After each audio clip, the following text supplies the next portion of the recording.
Alors, bonsoir tout le monde. Merci d'être encore présent ce soir. J'attends toujours nos retardataires.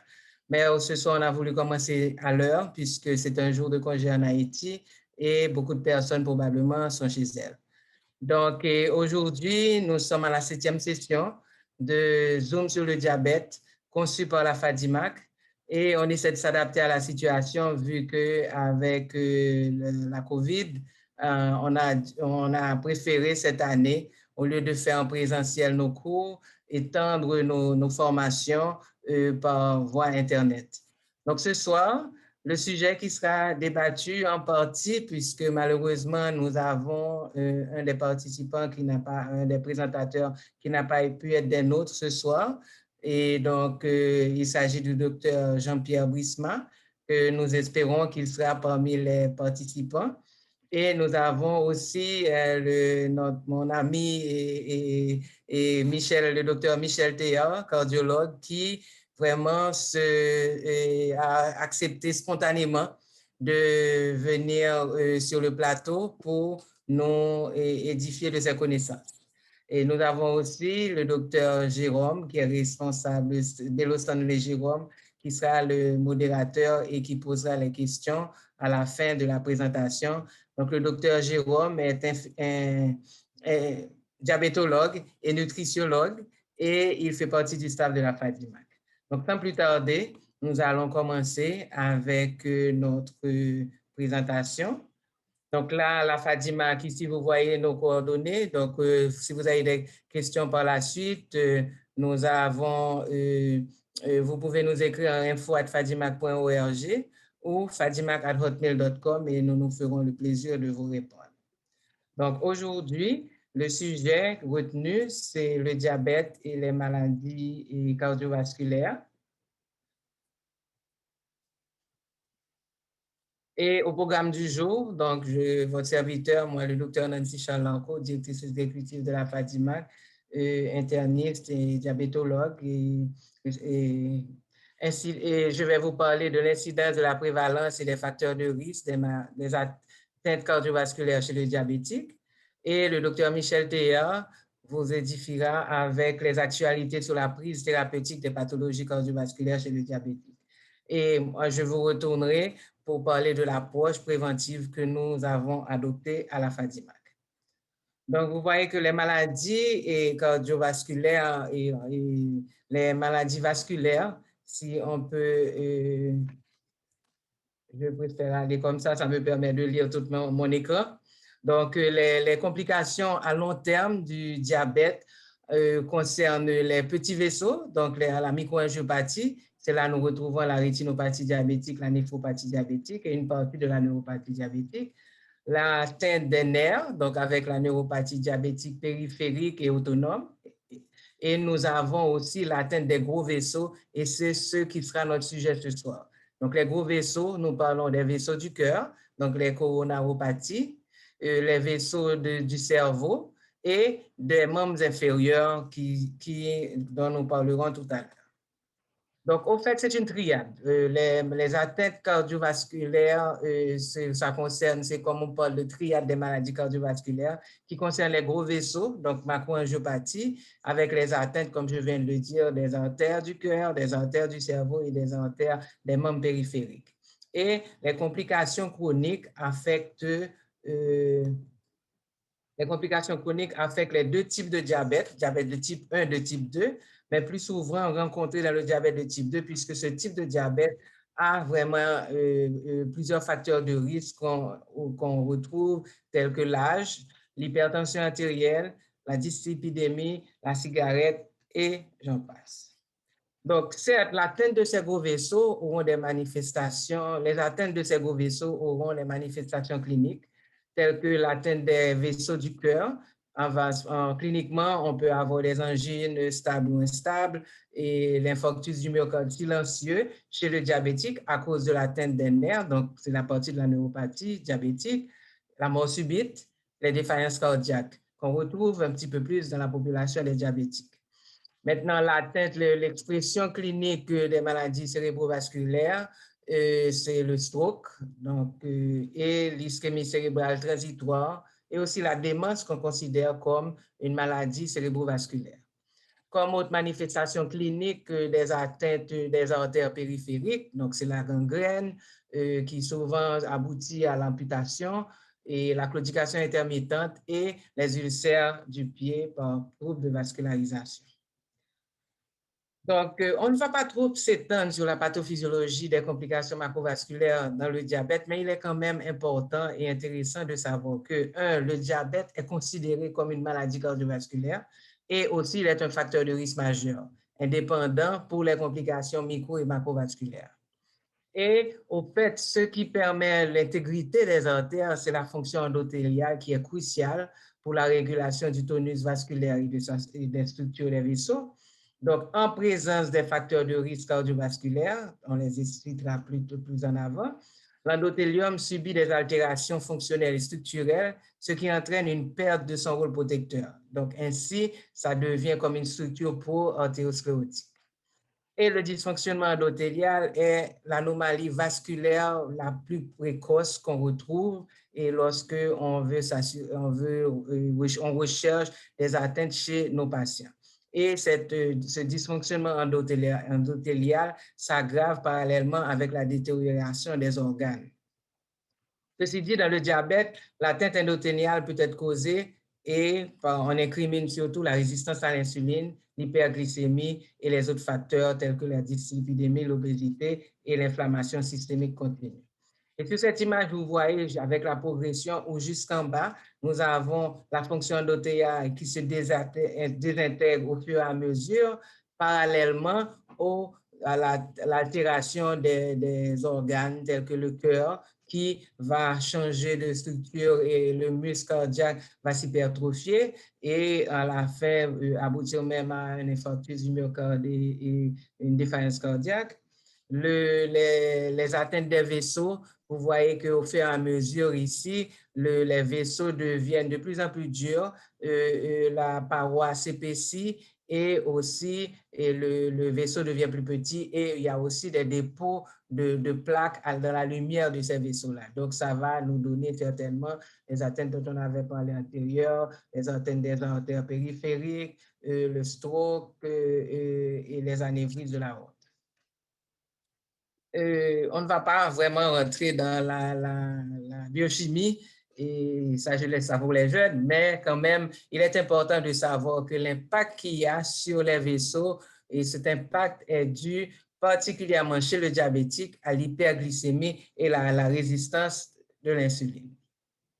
Donc, la pathophysiologie des lésions vasculaires, vous voyez le diabète avec son hyperlipidémie, l'augmentation des acides gras libres, la modification de LDL cholestérol et un HDL cholestérol bas, donc qui vient avec le diabète. Donc, ça affecte les facteurs protecteurs tels que les facteurs anti-inflammatoires, les enzymes antioxydantes, l'insuline et j'en passe. Ça augmente les mécanismes d'atteinte des vaisseaux, tels que l'angiotensine, etc., les cytokines. Et aussi, ça va entraîner par la suite les complications vasculaires qui s'expriment par des lésions artériosclérotiques et aussi dans la néphropathie diabétique et la rétinopathie diabétique dans les cas des atteintes des petits vaisseaux. Alors, on voit aussi, les études montrent qu'il y a une augmentation plus marquée de décompensation cardiaque chez les patients diabétiques. Et ça s'explique comment? Alors, vous faites le diabète avec les anomalies métaboliques que ça entraîne, hyperglycémie, hyperinsulinisme, ce qu'on vient de citer là. Et nous avons quand même une progression, par exemple, avec la neuropathie autonome, l'homéostase du calcium et tout ça, avec ces anomalies-là, nous aboutissons au dysfonctionnement endothélial qui cause les lésions artériosclérotiques. Et maintenant, avec la paroi du muscle cardiaque qui est quand même dysfonctionnel avec des vaisseaux qui n'ont pas une très bonne perfusion. Donc, nous arrivons avec une fibrose même du muscle cardiaque, pouvons même aboutir à la décompensation cardiaque. En matière d'épidémiologie des maladies cardiovasculaires dans le diabète, donc ce sont les maladies cardiovasculaires d'ailleurs, ce sont les maladies les plus fréquentes retrouvées chez les diabétiques type 1 comme type 2. L'espérance de vie, malheureusement, est réduite de 12 ans chez les personnes avec diabète et maladies cardiovasculaires. Le diabète, lui, à lui seul, comme je le disais au début, est un risque cardiovasculaire significatif.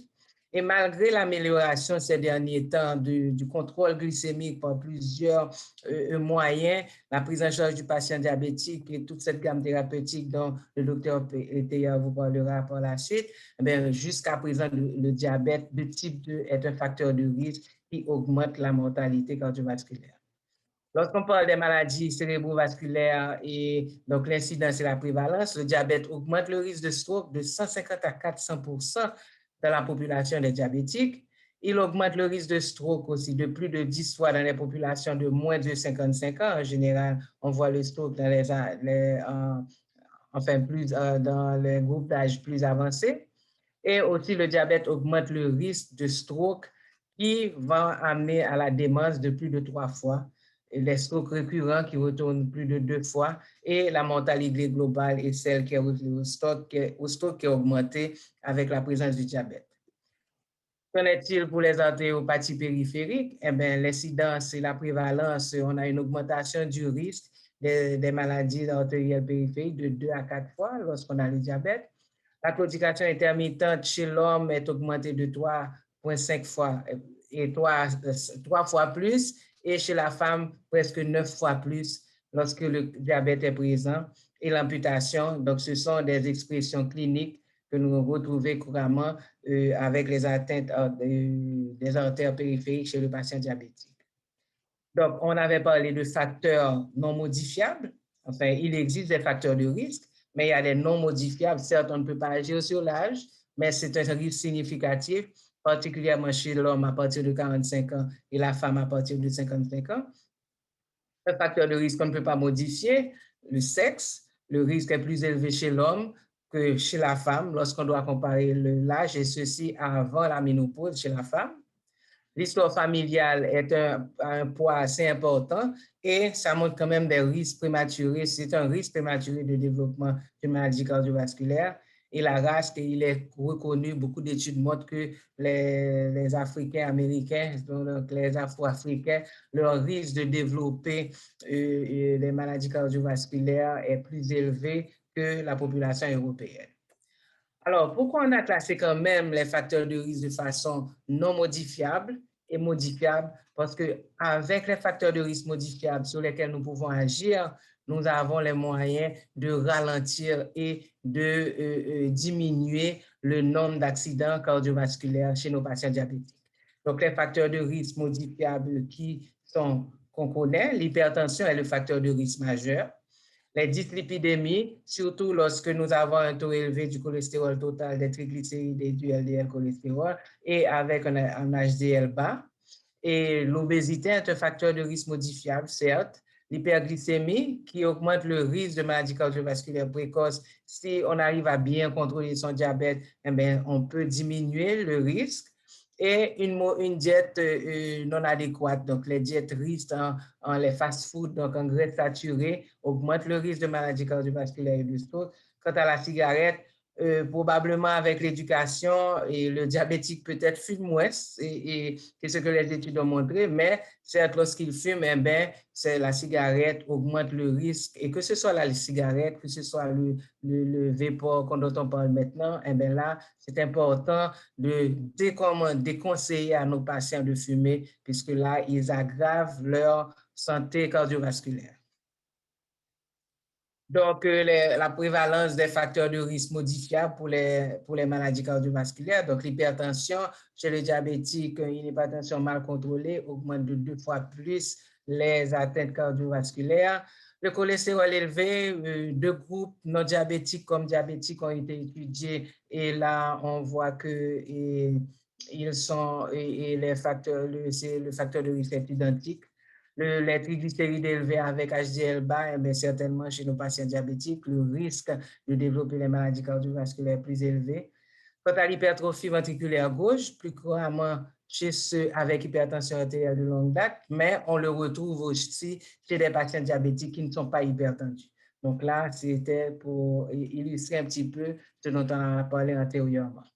L'obésité est un facteur de risque modifiable et certes, particulièrement l'obésité centrale autour de l'abdomen. Et là, c'est reconnu, plein d'études montrent qu'avec l'obésité, les facteurs de risque cardiovasculaire augmentent, le diabète augmente, la dyslipidémie, donc le syndrome métabolique augmente. Et la cigarette, comme je le disais tantôt, heureusement, on a prouvé que les patients diabétiques fument moins, mais ce n'est pas parce que vous connaissez beaucoup de patients diabétiques qui fument que vous allez dire que ce n'est pas vrai. Alors, en matière de tests de dépistage, là, je ne vais pas vraiment me hasarder là-dessus, puisque vraiment mes collègues cardiologues savent beaucoup plus que nous. Et si le docteur Brisma fait partie de enfin, de nos participants, il pourra peut-être intervenir sur une question que j'ai pour lui. Mais il est important de savoir qu'il existe un calcul de risque cardiovasculaire. Et nous l'utilisons dans notre pratique privée comme à la FADIMAC, ceci pour déterminer si nos patients sont à risque de développer des maladies cardiovasculaires de façon précoce ou s'il faut initier de façon plus agressive le traitement contre les dyslipidémies. Et là, ce calcul, vous pouvez le trouver sur Internet. Et là où on fait plusieurs facteurs, donc ça s'adresse à l'âge, le sexe, la race, la durée du diabète, l'existence de la fibrillation artérielle, le statut si la personne fume, le taux de l'hémoglobine glyquée, le taux du cholestérol total et du HDL cholestérol et aussi de la tension systolique. Et sur la page suivante, vous voyez qu'avec c'est le UKPDS qui, eux, ont créé cet engin, ce moteur, et dans toutes les cases, vous mettez l'âge et ça vous permet de déterminer le risque de développer des complications cardiovasculaires sur les 10 ans à venir. Et c'est un élément intéressant et important pour pouvoir pour permettre certaines décisions dans la prise en charge de nos patients. Et à notre dernière planche, c'est surtout dans les cas d'investigation, mais je ne rentrerai pas dans les examens eux-mêmes, mais c'est pour vous dire que quand même, le risque, le score, enfin, le résultat qu'on trouve avec le calcul du risque cardiovasculaire sur les 10 ans a été prouvé par plein d'études. Donc là, je vous encourage à vous informer et vous familiariser avec ce calcul. Et aussi, l'histoire et l'examen du patient est primordial vraiment pour vraiment une bonne prise en charge et pour déterminer quel type de traitement appliquer. Donc, sans plus tarder, je vous remercie de toute votre attention. Et là, je vais passer la parole au docteur Michel Théa et qui va vous entretenir sur Michel, tu m'aides? sur la prise en charge thérapeutique des maladies cardiovasculaires chez les diabétiques. Merci, je n'arrive pas à trouver la planche. Donc, alors, sans plus tarder, je vais, et là, j'ai dû présenter en live puisque j'avais certaines difficultés personnelles, mais le docteur Théa a pu vraiment maîtriser la vidéo. Et là, on va vous passer la vidéo et s'il n'y a aucun problème, et là, le docteur Théa pourra prendre la relève de sa vidéo. Et ensuite, nous aurons les questions et qui nous seront adressées. Donc, je vous remercie et parole au docteur Michel Théa. Merci, Michel.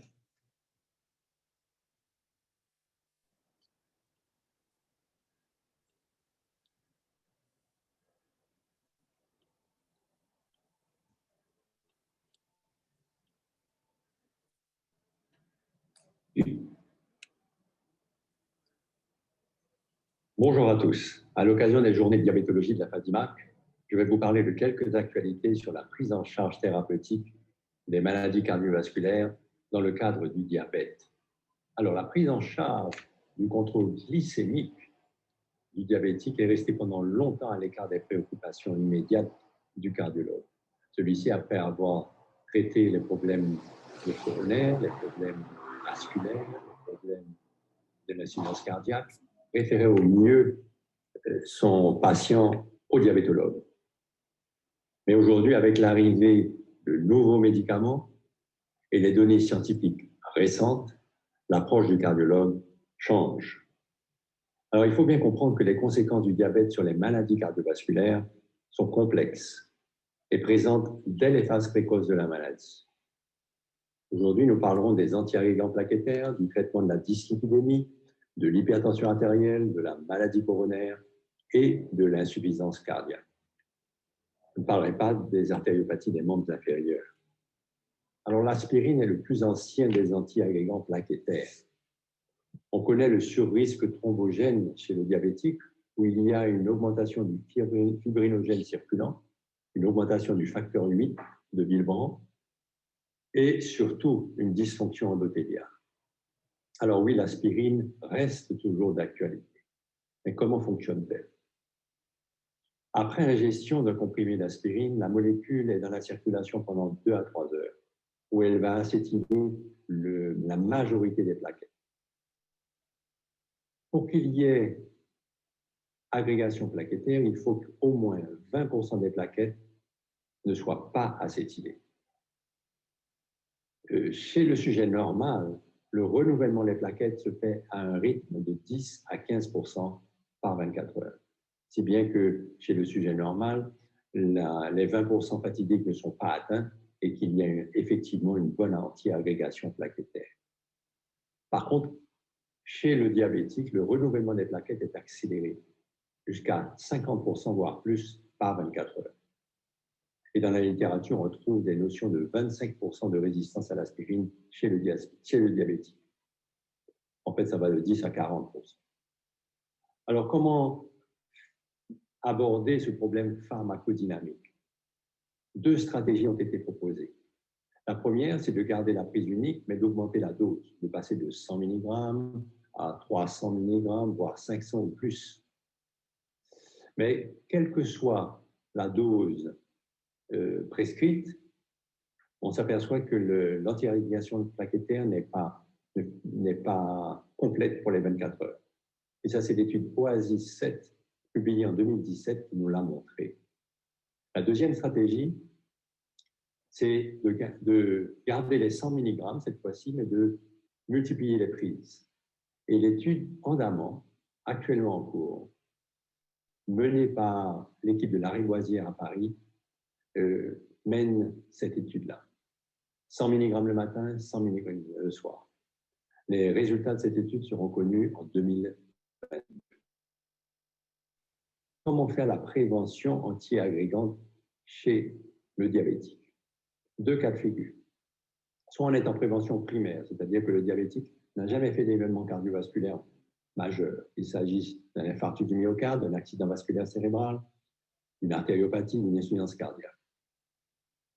Et ça, c'est l'étude Ascend qui nous montre un petit peu le chemin.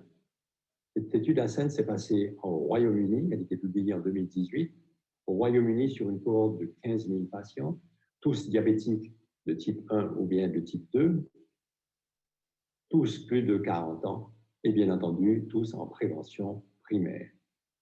Alors, cette cohorte de 15 000 patients a été séparée en 2 groupes.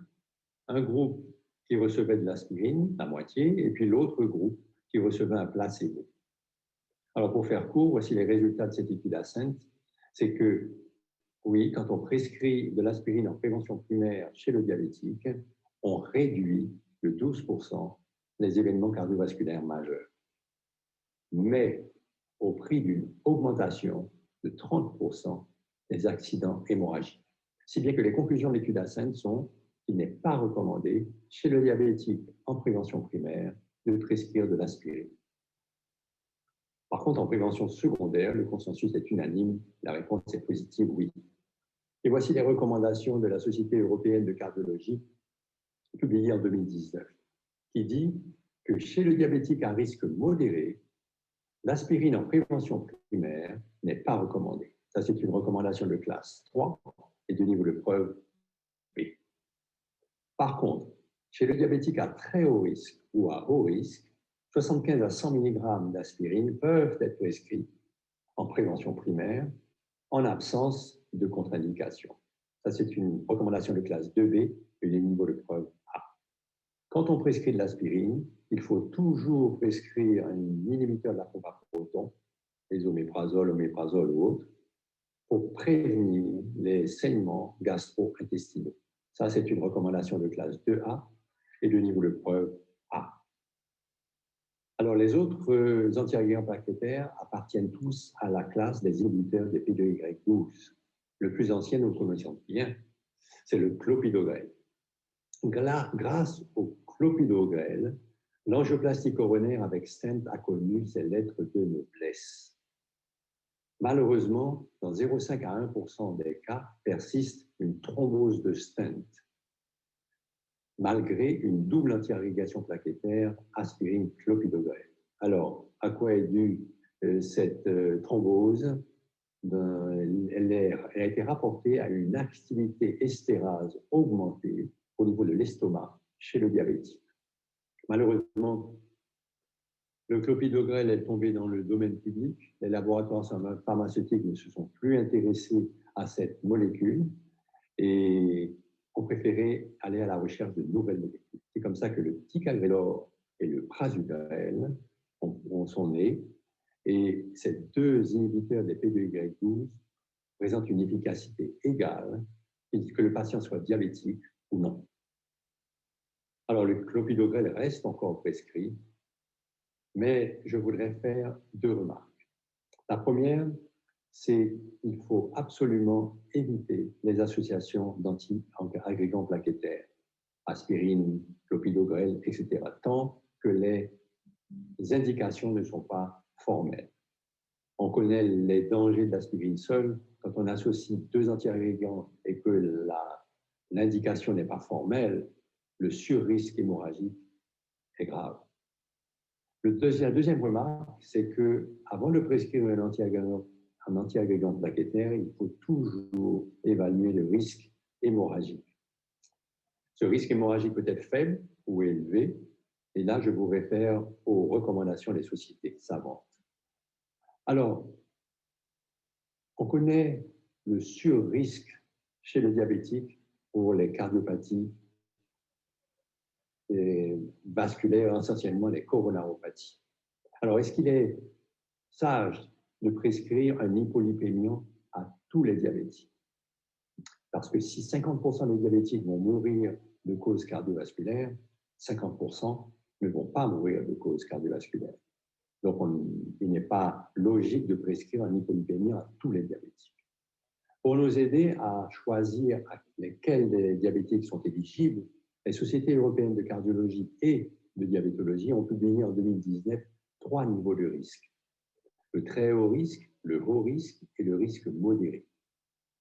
Notez déjà que quand on est diabétique, il n'y a pas de faible risque. Donc, parlons d'abord du risque modéré. Il s'agit toujours de patients jeunes, moins de 35 ans quand il s'agit d'un diabète de type 1, moins de 50 ans quand il s'agit d'un diabète de type 2, avec une durée de diabète de moins de 10 ans et sans autres facteurs de risque. Cette catégorie est la plus petite, la moins bien représentée. Et à l'inverse, la catégorie à très haut risque est représentée par les diabétiques qui sont soit en prévention secondaire, soit ont une atteinte d'organes avec une protéinurie ou bien une insuffisance rénale avec un débit de filtration glomérulaire inférieur à 30 ml par minute par mètre carré, ou une rétinopathie, ou encore des diabétiques qui ont 3 facteurs de risque ou plus, ou enfin des diabètes de type 1 qui ont une ancienneté de diabète de plus de 20 ans. Et entre ces deux catégories, très haut risque et risque modéré, se trouve le haut risque, où les diabétiques ont un diabète de plus de 10 ans, sans atteinte d'organes, et avec un seul facteur de risque associé, voire 2, mais pas 3, car ils passeraient dans le très haut risque. Alors malheureusement, cette classification est assez grossière et on peut encore se tromper. Et en fait, on se trompe souvent. Donc les sociétés européennes de cardiologie et de diabétologie nous ont aidés en nous proposant d'affiner la prédiction du risque. Et cela se base sur les examens complémentaires. Donc, le premier examen complémentaire pour nous aider à stratifier le risque, c'est l'électrocardiogramme, qui va rechercher une onde Q de nécrose, une hypertrophie ventriculaire gauche, une arythmie, en particulier la fibrillation auriculaire. On connaît quel surrisque cela implique. Et l'échodoppler vasculaire à la recherche de sténose carotidienne ou sténose fémorale, en sachant que les sténoses significatives sont les sténoses de plus de 50%. Le score calcique, qui est un scanner que l'on fait au niveau du cœur, qui est un examen non invasif, rapide, peu coûteux, qui est peu irradiant aussi, et c'est l'équivalent à peu près d'une mammographie. Alors le score calcique va à la recherche des volumes de calcaire qui se trouvent sur le réseau coronaire. On est supposé ne pas avoir de calcaire, donc le score normal c'est 0. Et puis on classe de 0 à 10, de 10 à 100, de 100 à 400, de 400 à 1000 et plus de 1000. Un diabétique qui a un score calcique à 400 est un diabétique à très haut risque. Enfin, pour aller plus loin, on peut prescrire un scanner ou bien une résonance magnétique pour mieux quantifier la sténose vasculaire qu'on peut trouver à l'échodoppler. Le scanner ou la résonance magnétique sont beaucoup plus précis pour quantifier cette sténose. Enfin, l'épaisseur intermédiaire qui a été longtemps utilisé est abandonné, il n'est pas assez précis. Alors maintenant, on sait quelle est la catégorie de patients diabétiques à qui on va proposer un hypolipémiant. Lequel de ces hypolipémiants faut-il prescrire en première intention? Eh bien, les sociétés sont d'accord, européennes de cardio et de diabéto, c'est que en première intention, il faut toujours prescrire une statine. Ça, c'est une recommandation de classe 1 et de niveau de preuve A. Et puis, quand la statine ne suffit pas, quand on n'arrive pas aux objectifs, il faut ajouter une deuxième molécule. La deuxième molécule, c'est l'ézetimibe. Et ça, c'est une recommandation de classe 1 et de niveau de preuve B. Et puis enfin, malgré statine plus ézetimibe, on n'arrive pas aux objectifs, il faut ajouter une troisième molécule qui sont les inhibiteurs de PCSK9. Ces inhibiteurs, c'est une recommandation cette fois-ci de classe 1 et des niveaux de preuve. Donc, de toute façon, quand on va prescrire, il faut toujours commencer avec une statine. Mais est-ce que cette statine va être efficace chez tous les diabétiques, quels qu'ils soient? Eh bien, cette méta-analyse nous permet de répondre à cette question. Que le diabétique soit coronarien ou non, qu'il soit hypertendu ou non, qu'il soit le diabète de type 1 ou 2, qu'il soit un homme ou une femme, qu'il soit âgé ou jeune, qu'il soit hypertendu ou non, qu'il soit obèse, qu'il soit insuffisant rénal ou non, qu'il soit fumeur ou non fumeur, ça marche dans tous les cas de figure. Donc, il faut prescrire des statines à tous les diabétiques. Maintenant, quand on sait qu'on va prescrire une statine, quelle dose est-ce qu'on va proposer aux patients? Il y a deux choix, soit la dose normale, c'est-à-dire 10 mg de rosuvastatine, 10 à 20 mg d'atorvastatin, ou bien est-ce qu'on va donner une forte dose, c'est-à-dire 40 à 80 mg d'atorvastatin, ou bien 20 à 40 mg de rosuvastatine. Et cette méta-analyse nous aide à répondre à cette question. Quand on prescrit une statine à forte dose dans une population tout venant, eh bien, on va faire apparaître dans cette population 12% de diabétiques. Alors, la question qui se pose, est-ce que ces 12% n'allaient pas de toute façon devenir diabétiques? Est-ce qu'ils n'étaient pas en chemin déjà? La deuxième question qu'il faut qu'on se pose, puisque aujourd'hui, dans le cadre de notre présentation, tout le monde est diabétique, donc on ne va pas faire apparaître un diabète, c'est est-ce que cette forte dose de statine va déstabiliser, débalancer le traitement antidiabétique? Eh bien, cette méta-analyse nous dit que non. Quel que soit le traitement antidiabétique prescrit, eh bien, les fortes doses de statine ne débalancent pas ce traitement. Et la deuxième partie de la méta-analyse nous permet de savoir si les fortes doses de statine vont réduire les événements cardiovasculaires majeurs. Et cette réponse est positive, oui, dans 16% des cas. Les fortes doses de statine réduisent les événements cardiovasculaires majeurs. Il faut les prescrire. Alors, quand les objectifs ne sont pas atteints, on ajoute, vous le savez, l'ézetimibe. Et ça, c'est une étude IMPROVE-IT qui a été menée chez 18 000 patients, dont 5 000 étaient diabétiques. tous en prévention secondaire, eh bien, ajouté en rouge, c'est la courbe des diabétiques qui sont seulement sous simvastatine. Et en jaune, c'est la courbe des diabétiques qui sont sous simvastatine plus ézetimibe. Et on s'aperçoit que prescrire de l'ézetimibe réduit l'incidence, la mortalité cardiovasculaire de manière significative. Et puis, notons en passant que les courbes bleues et vertes sont les non-diabétiques et que eux, de toute façon, ont moins de risques par rapport à la population diabétique d'avoir un événement cardiovasculaire. Alors, quand encore les objectifs ne sont pas atteints, les recommandations sont d'ajouter un inhibiteur de PCSK9. Ici, c'est l'alirocumab qui a été prescrit dans l'étude Odyssey Outcome. Et on s'aperçoit que l'alirocumab, ou les inhibiteurs de PCSK9, agissent de façon très importante dans la réduction du LDL cholestérol. Que ce soit dans la population diabétique, les points rouges, ou bien dans les prédiabétiques, les points bleus ou verts, et puis, ou bien dans la population normale, les points noirs. Donc, quelle que soit la population, les inhibiteurs de PCSK9 réduisent de manière très importante le LDL cholestérol. De la même manière, les inhibiteurs PCSK9 réduisent également les non-HDL cholestérol, quelle que soit la population diabétique, prédiabétique ou normale.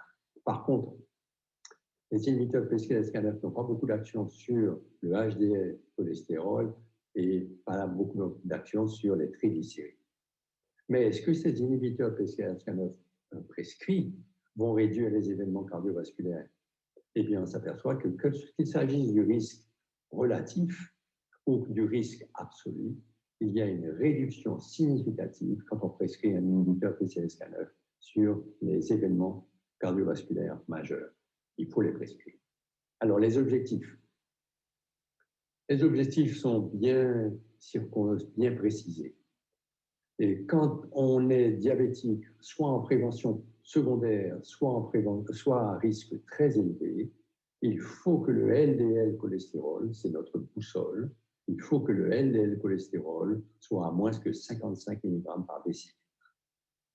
Quand on est un diabétique à risque élevé, il faut que le LDL cholestérol soit à moins de 70 mg par décilitre. Et enfin, quand on est un diabétique à risque modéré, il faut que le LDL soit à moins de 100 mg par décilitre. Autrement dit, aucun diabétique ne devrait avoir un LDL cholestérol à plus de 100. Alors, comme chez le diabétique, et il y a souvent une dyslipémie de type mixte, il est intéressant de prendre comme critère le non-HDL cholestérol, qui est facile à calculer. C'est le cholestérol total moins le HDL cholestérol. Très facile à calculer au cabinet. Donc, le non-HDL cholestérol doit être moins de 85 en prévention secondaire ou quand le risque est très élevé et moins que 100 quand le risque est élevé. Parlons maintenant de l'hypertension artérielle. Les diabétiques, dans la population diabétique de type 2, 50% de cette population a une hypertension artérielle associée. Et cela va avoir un impact majeur sur les complications macrovasculaires et sur les complications microvasculaires. Alors, les objectifs tensionnels, on va les voir dans un petit moment, pour passer un temps sur la prise tensionnelle. C'est un moment essentiel de la consultation et de cet instant-là va dépendre l'avenir du patient parce qu'on va le catégoriser en hypertendu, c'est-à-dire traitement à vie, ou en non hypertendu. Donc, il faut avoir une attention particulière à ce geste médical qu'est la prise de la tension. Il faut qu'elle soit méticuleuse et favoriser au maximum, quand on le peut, l'automesure tensionnelle. La mesure de la tension artérielle à domicile est le meilleur reflet de la courbe, du profil tensionnel du patient.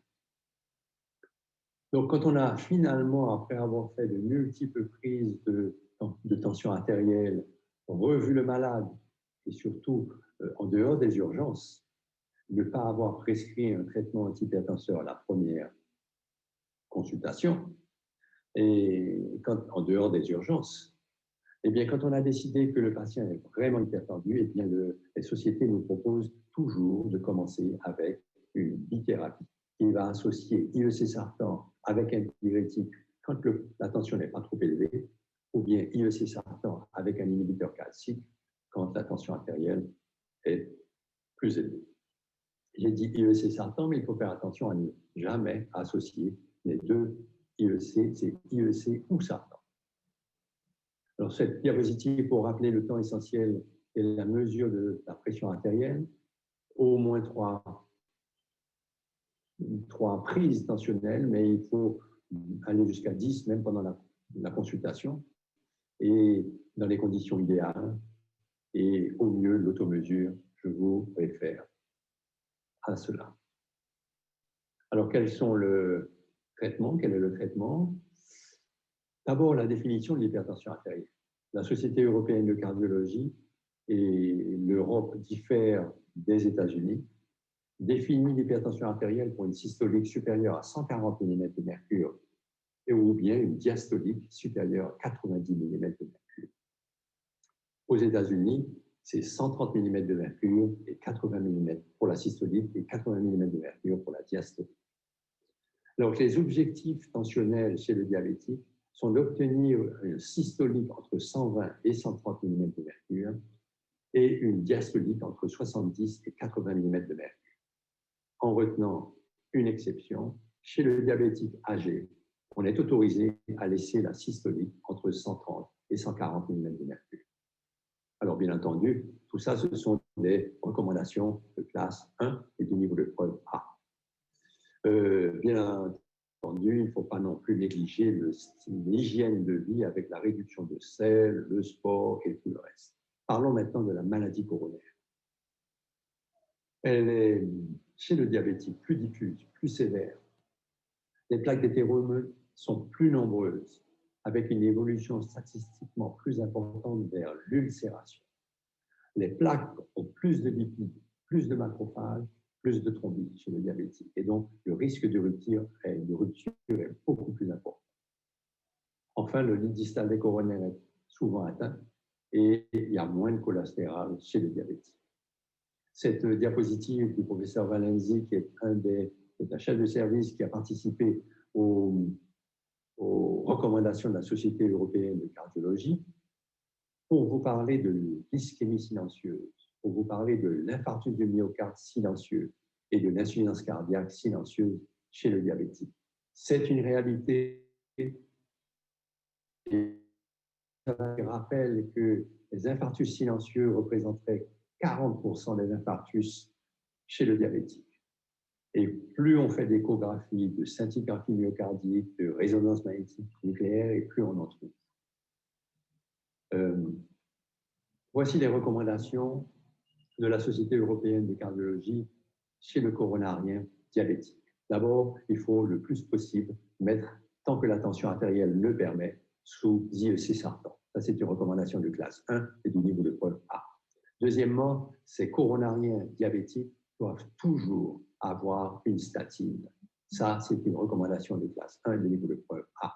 L'aspirine est toujours de mise, il faut la prescrire. Recommandation de classe 1 de niveau de preuve A. Et on peut y associer un autre inhibiteur des P2Y12, un autre, c'est-à-dire soit le clopidogrel, le ticagrelor, le prasugrel, quand il y a eu un angor instable, ou bien un infarctus récent, ou bien quand on a fait une angioplastie avec stent, ou bien quand il y a eu pontage. Ça, c'est une recommandation de classe 1 et de niveau de preuve A. Donc, il se peut qu'on ait dans ces indications, ce qu'il faut retenir, c'est que quand un diabétique a un stent, la double anti-agrégation plaquettaire est obligatoire pendant au moins 12 mois et parfois, quand il n'y a pas de saignement, jusqu'à 3 ans. Alors, malheureusement, en Haïti, on n'a pas de salle de cathétérisme, donc on ne fait pas de coronarographie, on ne fait pas d'angioplastie, on ne fait pas non plus de pose de stent. En plus, en Haïti, on n'a pas non plus de chirurgie cardiaque, donc il n'y a pas de pontage. Mais il se pourrait que vous ayez dans votre clientèle des gens qui reviennent de l'étranger, donc il faut retenir cette double antiagrégation plaquettaire quand le patient a eu un stent, le patient diabétique a eu un stent. Alors parlons de l'insuffisance cardiaque, qui est peut-être pour moi le moment le plus important de cette présentation. Quand on est diabétique, on a un facteur majeur de risque de devenir insuffisant cardiaque. Le risque est multiplié par 2 à 5 fois. Le professeur Valenzik rappelle qu'en ambulatoire, 36% des diabétiques ont une insuffisance cardiaque. Et que quand on va à l'hôpital et qu'on regarde la population des diabétiques, 50% des diabétiques ont une insuffisance cardiaque. Malheureusement, on ne connaît pas les mécanismes physiopathologiques et les marqueurs, ce qui malheureusement nous gêne pour prévoir l'entrée en insuffisance cardiaque. Et enfin, la mortalité est lourde, puisque à 5 ans, 50% de ces diabétiques insuffisants cardiaques vont mourir. Et que le traitement est le même traitement, qu'on soit diabétique ou pas diabétique, c'est le même traitement d'insuffisance cardiaque. Jusqu'à ce que apparaissent cette nouvelle classe, ces 2 nouvelles classes de médicaments. Et ça a été rappelé dans le journal européen de cardiologie en janvier 2020, où les auteurs disent que pour la première fois dans l'histoire du diabète, on a des molécules antidiabétiques donc qui réduisent le sucre, mais qui réduisent en même temps la morbide mortalité cardiovasculaire. C'est la première fois dans toute l'histoire du diabète. Et ça, c'est un moment historique. Et ces 2 familles sont les GLP-1, les agonistes des GLP-1, les glucose-like-peptides de type 1, et les inhibiteurs des SGLT2, les sodium-glucose cotransporteurs de type 2. Donc ces 2 familles ont révolutionné la prise en charge du diabète chez les insuffisants cardiaques. Alors c'est comme ça que les recommandations des sociétés européennes de cardiologie chez les diabétiques en insuffisance cardiaque sont qu'en première intention, il faut toujours prescrire un inhibiteur des SGLT. Ça, c'est une recommandation de classe 1 et de niveau de preuve A.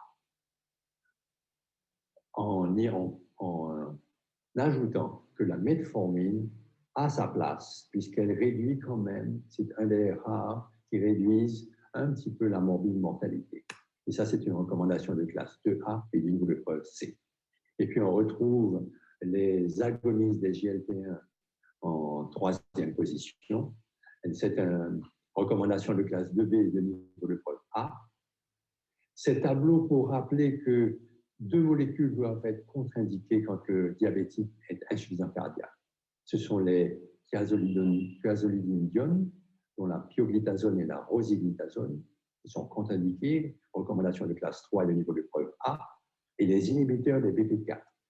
Ces inhibiteurs de DPP4 sont une classe hétérogène.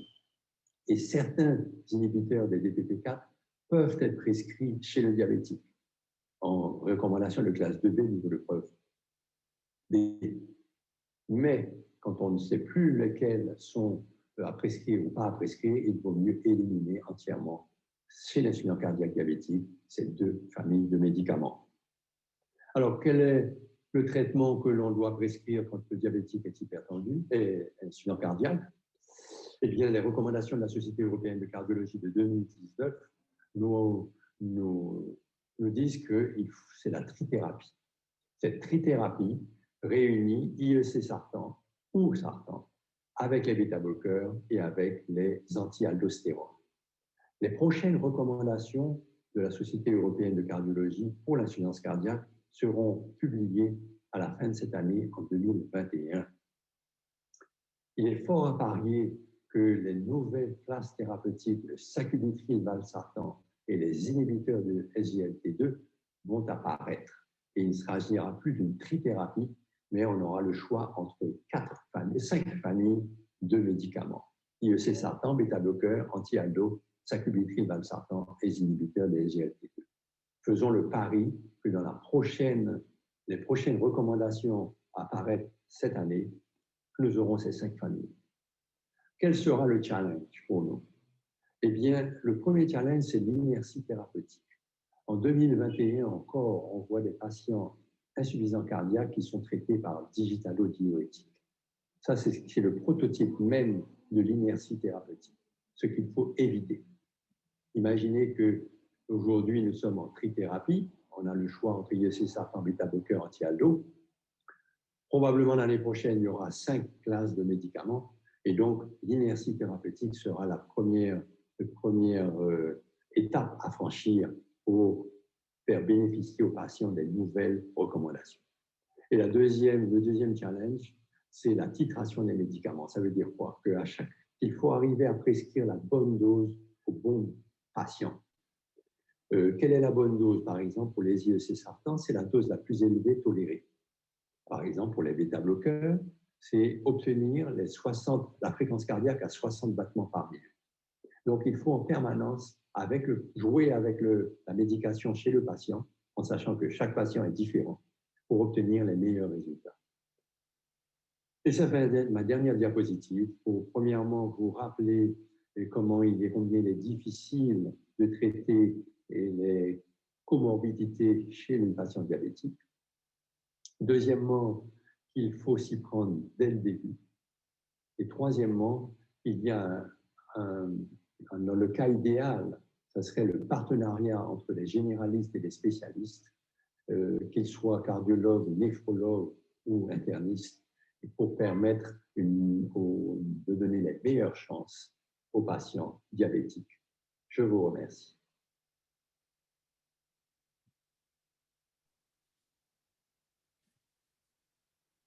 Merci Michel, c'est avec beaucoup de plaisir que je t'ai suivi. Vraiment, ça c'est la nouvelle bête, vraiment les nouvelles connaissances. Je suis vraiment contente que nos participants qui dépassent le nombre 40 et qu'ils apprendront vraiment. Et comme tu as parlé aussi d'inertie thérapeutique, il est temps que nous arrivions à changer et utiliser nos nouvelles molécules. C'est vrai que nous avons la limitation du coût et de la disponibilité, mais si nos médecins haïtiens, les jeunes comme les plus avancés en âge, et vraiment encouragent l'utilisation de ces produits, mais certainement, le coût certainement pourra diminuer.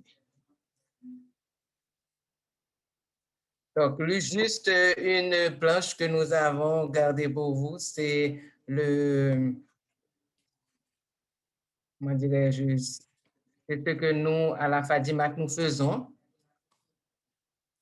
C'est surtout, donc, nous faisons dans l'approche préventive, puisque, comme le Dr. T a parlé, vraiment, nous avons des limitations dans les investigations, dans l'approche thérapeutique, chirurgicale, tout ça, et même au niveau des médicaments aussi, ou s'ils sont disponibles, tous nos patients n'y ont pas accès, donc on n'a pas d'autre choix que faire la prévention. Donc, nous, à la FADIMAC, nous renforçons cette prévention, avec l'éducation journalière par des séances éducatives que nous avons sur le diabète, sur l'hypertension et les autres maladies cardiovasculaires, et les patients apprennent à bien se gérer parce que la prise en charge du patient du diabète et de l'hypertension ou des autres maladies cardiovasculaires par le patient lui-même, je pense que c'est le succès garanti. Donc, nous avons aussi des rencontres individuelles que nous faisons avec nos patients et en fonction de certains privilèges que nous accordons à certains membres. Et là, avec les calculs de facteurs de risque au niveau de nos cliniques de maladies rénales chroniques pour savoir comment est leur filtration glomérulaire, est-ce qu'ils ont la microalbuminurie, tout ça, ce sont quand même des facteurs qu'on peut prendre à l'avance certaines de ces pathologies et les prendre assez tôt. Donc, faire la prévention dans ce cas-là. Nous avons aussi des cliniques médicales pour le diabète et l'hypertension artérielle au niveau de la FADIMAC, mais aussi des cliniques individuelles pour les patients qui le désirent. Le petit examen qui, quand même, a sa valeur, l'échocardiogramme, certes, nous en disposons à la FADIMAC, et en attendant vraiment de développer et d'avoir un cardiologue, une section cardiologique à la FADIMAC. Donc, nous avons une section qui s'appelle, où nous faisons l'évaluation vasculaire, et d'ailleurs, nous avons un jeune médecin en formation pour pouvoir retourner chez nous et pouvoir le faire. là où les cardiologues agissent surtout en curatif, où le patient va le voir lorsqu'il a un problème, eh bien, il faut agir avant. Et c'est ce que nous offrons à la FADIMAC avec ce type d'évaluation. Donc, je vous remercie de votre attention pour cette session numéro 7. Et sans plus tarder, je passe la parole au docteur Jérôme qui va nous lire les questions. Alors, bonsoir tout le monde et vraiment, merci aux deux panélistes. Là, quand même, on a été comblés ce soir. Là, quand même, vraiment, beaucoup de notes, beaucoup de rappels, beaucoup de nouvelles bêtes également. Donc là, quand même, on a été comblés. Merci encore. Alors, l'une des questions qu'on a eues, c'est surtout la disponibilité des inhibiteurs de SGLT2 en Haïti. Ça a été posé par le Dr. Whitclaf hier, donc j'ai fait l'approche particulièrement que c'est vrai que c'est des molécules actuellement extrêmement chères et que malheureusement, on n'a pas ces molécules disponibles en vente en Haïti. Bon, on espère quand même actuellement dans les années à venir actuellement qu'on pourrait les avoir. C'est vrai qu'à la FADIMAC, on a eu certaines disponibilités grâce à des programmes dans lesquels on participe. Les patients, surtout actuellement de la clinique médicale, effectivement, il y a certains patients chez qui c'est recommandé donc qu'on utilise et déjà actuellement, bon, on est déjà, on peut parler quand même pour lancer une étude actuellement sur ce sujet parce que là quand même, on voit déjà les résultats sur le plan cardiovasculaire, surtout sur l'amélioration de la tension artérielle systolique chez ces patients et même aussi actuellement de la tension artérielle diastolique. Et donc, ces patients qui utilisent, non seulement actuellement, ils ont un meilleur contrôle glycémique, mais aussi actuellement un meilleur ajustement aussi actuellement des facteurs hémodynamiques également. Maintenant, l'autre approche ou encore l'autre question qu'on a eue, c'était surtout pour savoir comment savoir c'est quand un patient a une résistance au AAP et augmenter la dose. Donc, je pense quand même que docteur Théard pourra faire son intervention. Et une résistance à quoi? Je n'ai pas bien compris. Au AAP? Non, attends. Oui, c'est ça, au AAP qui a écrit. Donc, je suppose exactement lorsque vous avez parlé quand même bon, je suppose exactement c'est avec l'aspirine parce que vous avez parlé quand même de résistance. Oui. Anti-agrégant plaquettaire, voilà. Et oui, donc, ça c'est connu depuis longtemps. Et j'explique un peu les mécanismes de résistance à l'aspirine. Certainement cette année, l'année prochaine, va sortir une étude intéressante. Est-ce que chez le diabétique, il ne faut pas prescrire l'aspirine en 2 prises, matin et soir, et je pense que ce qui va arriver, plutôt que d'une prise, parce que dans ce cas-là, on va résoudre le problème. Mais comme j'ai dit, cette étude est en cours, c'est l'étude en amont, qui a été menée par l'équipe de Lariboisière à Paris, et donc on connaîtra les résultats cette année. Et juste une petite remarque, on trouve des inhibiteurs des SGLT2 en Haïti, c'est vendu. Voilà. Oui, vraiment, comment ça s'appelle? Forsigate, exactement. Oui, le dapagliflozine, oui, exactement. Il n'y en avait pas parce que c'est très cher. Oui, justement. Je suis d'accord, c'est hors de prix, mais pour les patients qui le peuvent, quelles sont les recommandations? Oui, effectivement. Si je peux ajouter dans ce sens, et si tu permets, Bélo, c'est que nous avons des échanges avec des partenaires étrangers qui nous font bénéficier de ces molécules, étant donné que, bon, ce sont des molécules qui sont réservées aux patients et aux membres de la FADIMAC. Donc, si un membre est intéressé ou un médecin serait intéressé à mettre un de leurs patients là-dessus, certes, cette personne devra être membre de la FADIMAC et il va bénéficier de ces produits-là. Oui, et bien, pour compléter aussi actuellement le dapagliflozine, le laboratoire, encore l'agence qui le représente, je pense que c'est la Maison Villevoix. Donc là, quand même, c'est juste pas pour faire de la publicité, mais quand même pour savoir. On va leur demander de nous financer. Hein? Tu as une question Alors, au niveau dans le chat. Regarde dans le chat, Bélo. Oui, bien sûr, c'est ce que je vérifie. Alors, dans ma présentation, j'ai beaucoup parlé de la théorie, c'est-à-dire des recommandations des sociétés savantes. Mais c'est sûr qu'en Haïti, il y a un coût qui est lié à ces recommandations qui est pratiquement inabordable en Haïti. Donc, et ça, il fallait connaître la théorie et à partir de ça, voir comment on peut adapter pour le patient le meilleur compromis. Mais c'est sûr que le coût n'est pas abordable. Par exemple, les inhibiteurs de PCSK9 non disponibles, ce sont des médicaments en injection 1 ou 2 fois par mois, sous-cutané, donc c'est pas des choses faciles. Et donc, mais il fallait quand même un petit peu mettre à jour les recommandations. Voilà. Certainement. Alors, c'est juste, le point actuellement, c'est probablement un commentaire et une question à la fin. C'est juste pour la disponibilité. On dit directement que docteur Alexis Moïse dit qu'au niveau des villes de province, le challenge est encore plus difficile. La non-disponibilité des médicaments et aussi des spécialistes. Alors, il voulait savoir quand même si ces recommandations de votre présentation, si ces recommandations s'appliquent-ils aussi aux enfants. Oh, non. Attends, c'était une autre question, certainement. La question vient de Rose Solon, qui dit directement, est-ce que ces recommandations sont aussi s'appliquent aussi pour les enfants? A priori, oui. Et il n'y a pas de contre-indication dans ces médicaments-là. Et la seule chose, c'est encore une fois la disponibilité. Mais quand même, entre les digitalodiurétiques, par exemple pour l'insuffisance cardiaque, et ce qu'on doit faire, on trouve de l'énanafil partout, on trouve quand même certaines molécules partout, le captopril, etc. Donc, il ne faut pas non plus dire que parce qu'on est en province, on ne peut pas faire avancer le traitement. Mais si je peux ajouter aussi, il ne faut pas oublier les prémices, ça veut dire l'alimentation. Ce n'est pas une affaire d'avoir de l'argent, mais les gens qui n'ont pas les moyens, ils doivent savoir comment s'alimenter en fonction de ce qu'ils ont. Donc, c'est ce que nous essayons de faire à la FADIMAC. Deuxièmement, les exercices physiques. C'est un élément extrêmement important, que ce soit pour le contrôle du diabète, de l'hypertension artérielle et pour certaines maladies cardiovasculaires. Donc là, et pour les dyslipidémies aussi. Donc, il ne faut pas seulement penser aux médicaments.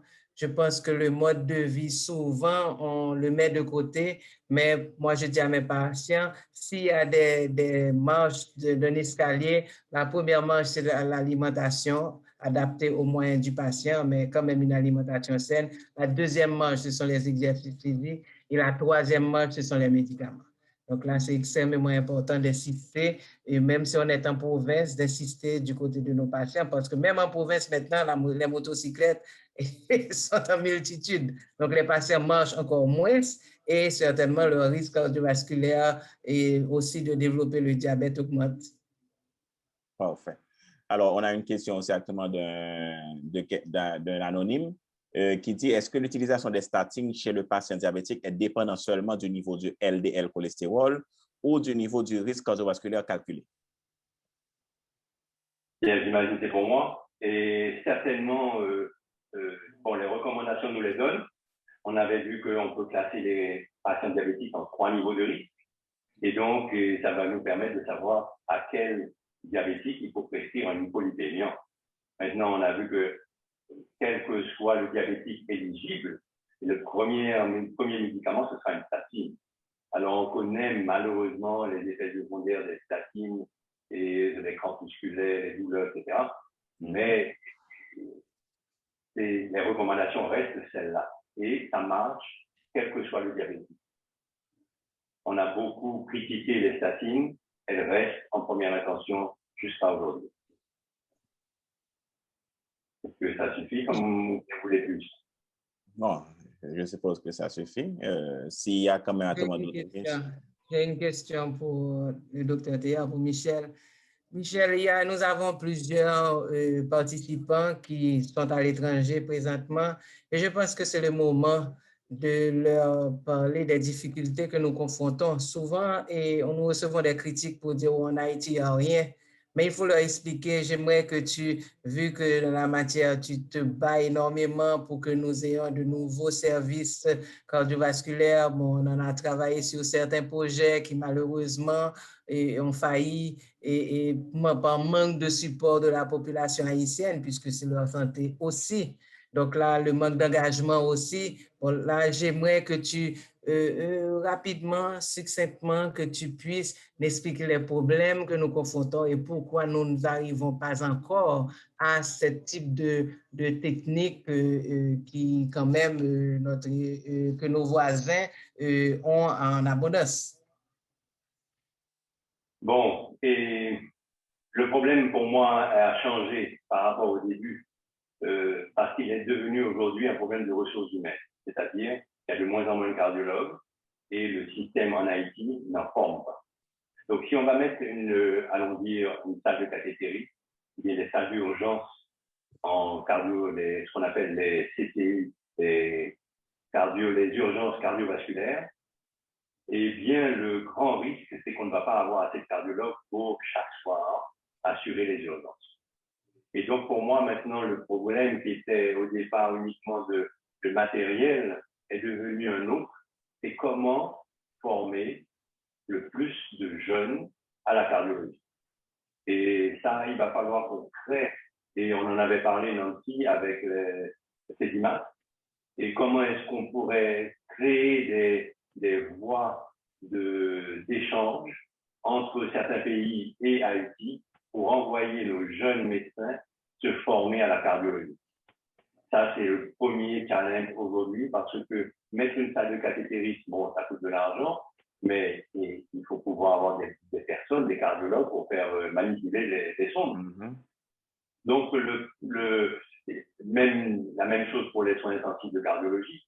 Et aujourd'hui, on n'a pas assez de cardiologues.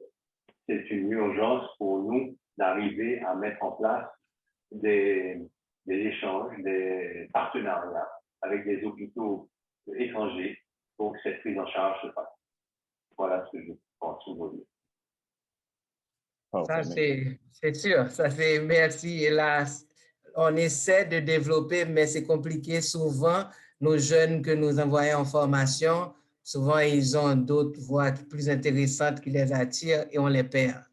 Donc, si ça peut être un appel à tous ceux-là qui peuvent améliorer ce groupe de ressources humaines et pour qu'on puisse arriver vraiment à discuter. Maintenant, je pense aussi, Michel, et comme là, tu dis que ce n'est pas un problème, mais le matériel, par exemple, ce que vous confrontez pour faire un stress test, par exemple, ou c'est le secteur privé qui investit pour avoir ces appareils et avec tout avec, les génératrices, inverteurs, batteries et panneaux solaires, etc. Et ça, si l'appareil a un quelconque problème, il y a un problème certes de ressources humaines pour venir arranger, mais aussi c'est le privé, c'est le médecin seul qui est obligé d'arranger et là, on ne peut pas demander des prix faramineux aux patients pour que le test soit fait aussi. Donc, je pense, et là, c'est là où, enfin, le Collège haïtien de cardiologie et la FADIMAC, nous avions essayé, mais ça demande aussi un engagement et un support de la population haïtienne parce que pour ceux-là enfin, il y a la majorité de notre de participants, ce sont des médecins, mais il y a quand même des profanes. Mais savoir que lorsqu'on a un stroke, on n'a que 6 heures de temps. Lorsqu'on a une crise cardiaque, on n'a que 6 heures de temps pour vraiment s'en sortir sans séquelles. Et là, il faut que la population haïtienne s'engage pour que nous puissions arriver à avoir une médecine acceptable aussi. Je suis d'accord avec toi. Je suis d'accord. Vas-y, docteur Jérôme. Alors, on a une dernière intervention avec le docteur Emmanuel Joseph qui nous présente plus ou moins un cas qui lui pose problème, plus ou moins. Donc, il dit que merci pour la présentation. Il y a une patiente que j'ai qui me vient en tête. Elle est âgée de 49 ans, diabétique, hypertendue, cardiaque, en insuffisance rénale chronique terminale.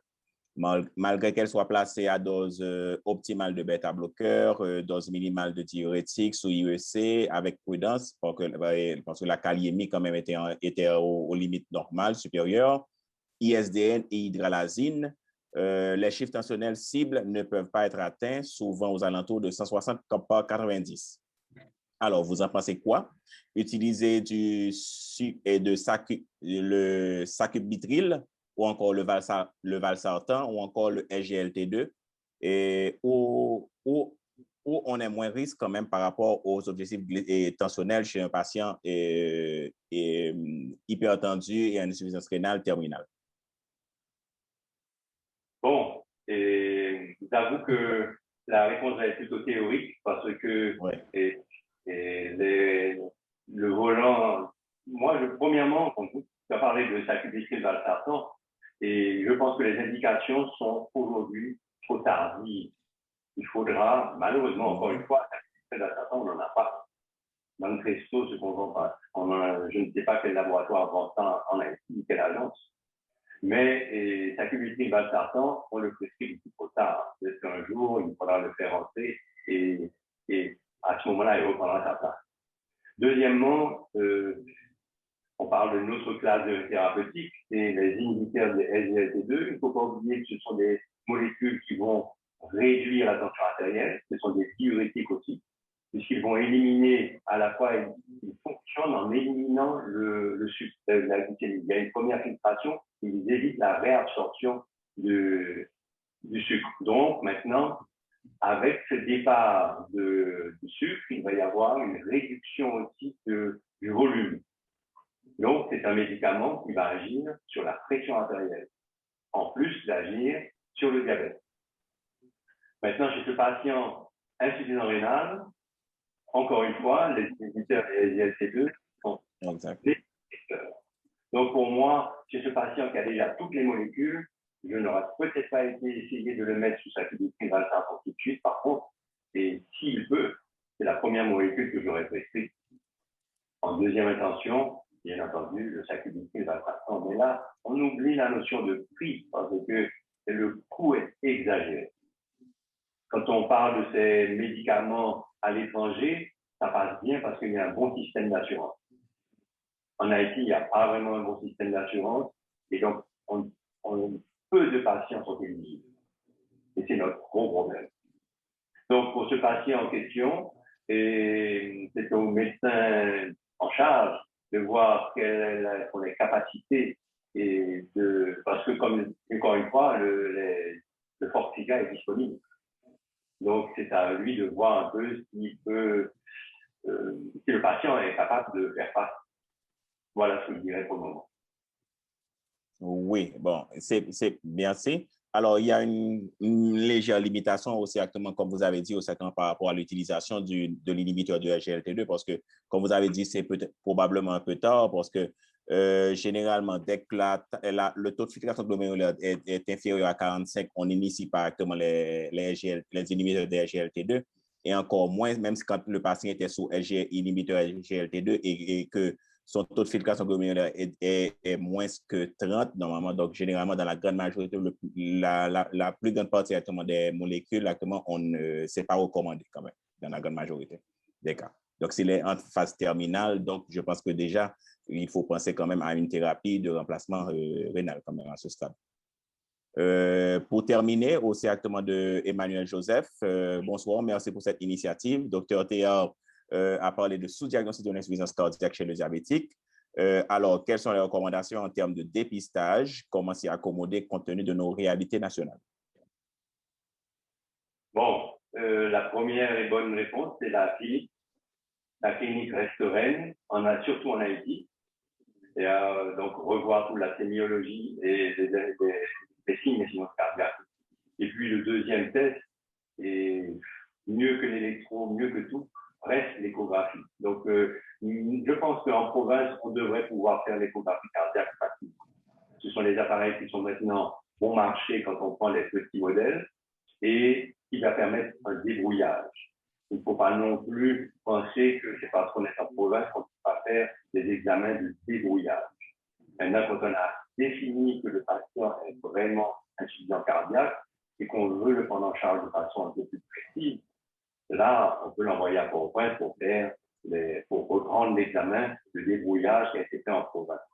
Mais je pense que la province devrait pouvoir aujourd'hui faire ce dépistage facilement avec des petits appareils d'échographie qui ne coûtent pas beaucoup plus cher qu'un appareil d'électro quand on prend les petits. Voilà. Parfait.